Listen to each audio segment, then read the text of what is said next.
Hi friends, எங்கள் தோட்டத்தில் சொரக்காய் போட்டிருந்தாங்க. அதை இப்போ அறுவடை பண்ணிவிட்டு எங்கள் அப்பா இப்போ கையில் வச்சுருக்குது. அதை ஒரு வீடியோவாக நாங்கள் எடுத்திருப்போம். ஷார்ட்ஸில் ஒரு வீடியோ எடுத்திருப்பேன். அடுத்தது பாருங்கள் ஃப்ரெண்ட்ஸ், எங்கள் தோட்டத்தில் இது ஒரு வருஷத்துக்கு முன்னாடி கொழிஞ்சிக்காய் வச்சுருந்தாங்க. இப்போ பாருங்கள் ஃப்ரெண்ட்ஸ், கொழிஞ்சிக்காய் எப்படியெல்லாம் வளர்ந்துடுன்னு.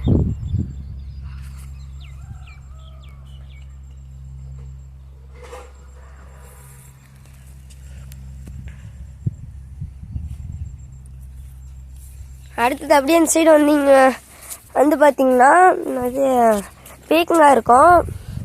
இதையும் நான் ஒரு லாங் வீடியோலையும் போட்டு வச்சுருப்பேன். ஒரு 2-3 ஷார்ட்ஸ்லேயும் போட்டு வச்சுருப்பேன். அங்கே ஒரு கொய்யாக்காய் செடி இருக்கும் ஃப்ரெண்ட்ஸ். இந்த சைடு இப்போ ஃபுல்லாக கடலக்காய் போட்டிருந்தோம். அதை அறுவடை பண்ணும்போது ஒரு 4-5 ஷார்ட்ஸ் போட்டிருந்தோம். அதுக்கப்புறம் எங்கள் அப்பா இன்னும் என்னென்ன காய் இருக்குதுன்னு அறுவடை பண்ணலான்னு பார்த்துட்டு இருக்குது. இந்த வீடியோ பிடிச்சிருக்குன்னு நினைக்கிறேன். இந்த வீடியோ பிடிச்சிருந்தா லைக் பண்ணுங்கள், ஷேர் பண்ணுங்கள், சப்ஸ்கிரைப் பண்ணுங்கள். ஒரு நிமிஷம் போடுங்கடா.